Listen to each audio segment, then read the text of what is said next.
Hello, welcome back to another video. Welcome back to the YouTube channel, people. And yeah, it's a bit of a different video today. West Ham United have recalled James Ward-Prowse. Before we get into anything, make sure to smash a like on the video and make sure to subscribe if you are new. We are live at 7:45 for the Chelsea versus West Ham United. Watch along, people.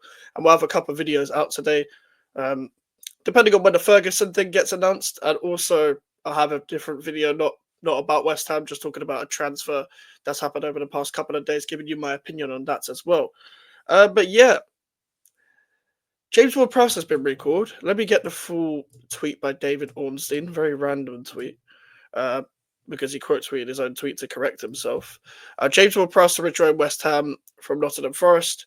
30-year-old midfielder on season-long loan at Nottingham Forest, but West Ham exercised recall option agreed between clubs and in process of being finalised.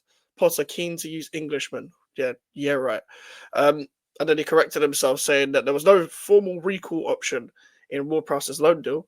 It was a mutual agreement between the clubs before for the 30-year-old to rejoin West Ham from Nottingham Forest, and it'll be completed on deadline day. So yeah, it was a bit. They found some dodgy clause in the contracts, as these owners, every footballing owner does.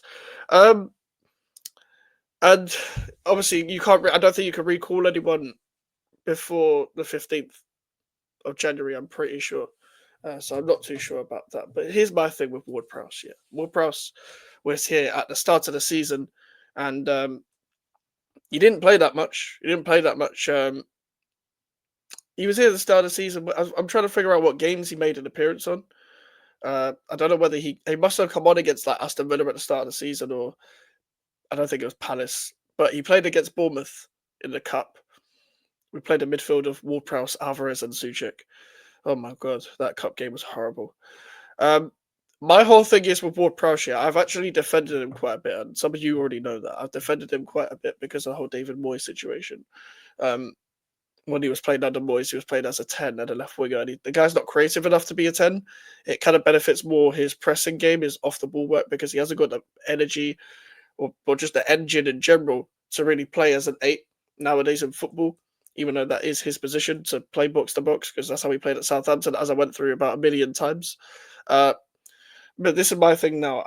We've gone past that level of player now. We've gone past that level of player where people like him, Alvarez, Suchek.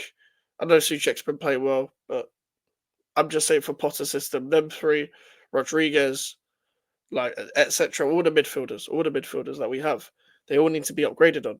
This is just another way of filling in the gaps because we needed a midfielder, and we're not going to get the fucking Banzuzi deal over the line because I don't have ex West Ham employees Patreon, so I don't know what the hell happened with that. I don't know what happened with that.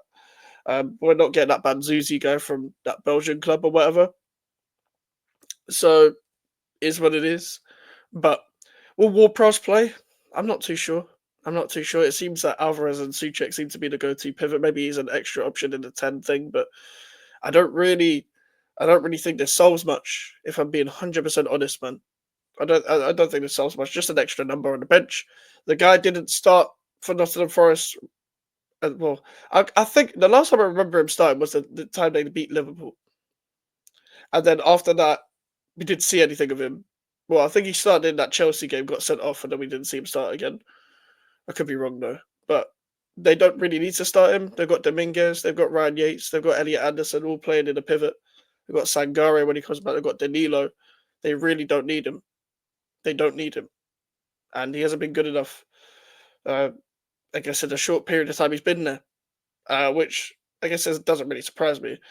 It's a bit stupid to loan him out anyway, because what was they going to do to, like, I don't know, man. I don't know. But he'll probably get sold in the summer if we can sell a 30-year-old. If we can sell a 30-year-old with who's probably on what, like 80k wages or some bullshit. I don't know how much money he's on, but he's on something that he probably shouldn't be on. But we've just reached to a point where we need to go above the level of Ward-Prowse. We need to go above the level of Ward-Prowse where these kind of midfielders that we have right now have not got the technical quality to play Potter's midfield. I've said this millions of times. Just go and look at the previous Graham Potter teams. How many times do I have to say this? When it comes to return, I don't think Ward-Prowse is terrible on the ball. It's just very basic, but he's good with a ball winner next to him. However, it's come to a point where your game has kind of been found out, and the reasons for why we signed you is even worse because Moyes only signed him so he can shoehorn him into the lineup somehow, and just signed him for set pieces because he had no plan for him to when we were playing on the pitch, playing in attendant on the left. There you go. There you go. like, I don't get. I like. Truth is, I like the signing at the time. I didn't like the way he was used. I tried to defend him, but then it just comes to a point where you look on the pitch and you realize he's not the level. He's not the level. I could admit that I was wrong, but he's just not the level that we need. I don't think he's a terrible player, but I don't think he's the player the kind of profile we need. He hasn't got, as I said, the end when it comes to pace and strength, you need that in football. You need that when if your ball winner isn't going to stop the counter attack, you need to be there to help him. You need to form that partnership. But that isn't going to happen. That isn't going to happen. Now, cool. For the rest of the season, do what you want. Do what you want. If you're going to play, you're going to play. It's going to be weird to see him come back, to be honest. Like, he's going to be back in England today. Obviously, he's not going to be in a match squad. Because why would he? Why would he be? Why would he be in a match squad? He hasn't really played much, so he kind of needs to get his match sharpness back up as well. So there's that. There's that.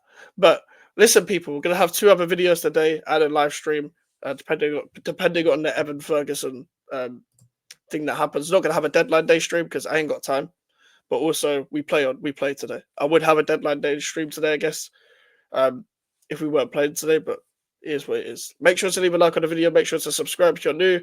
Social media is down in the description if you want to follow me in the email for the inquiries. I'll see you guys later. Goodbye.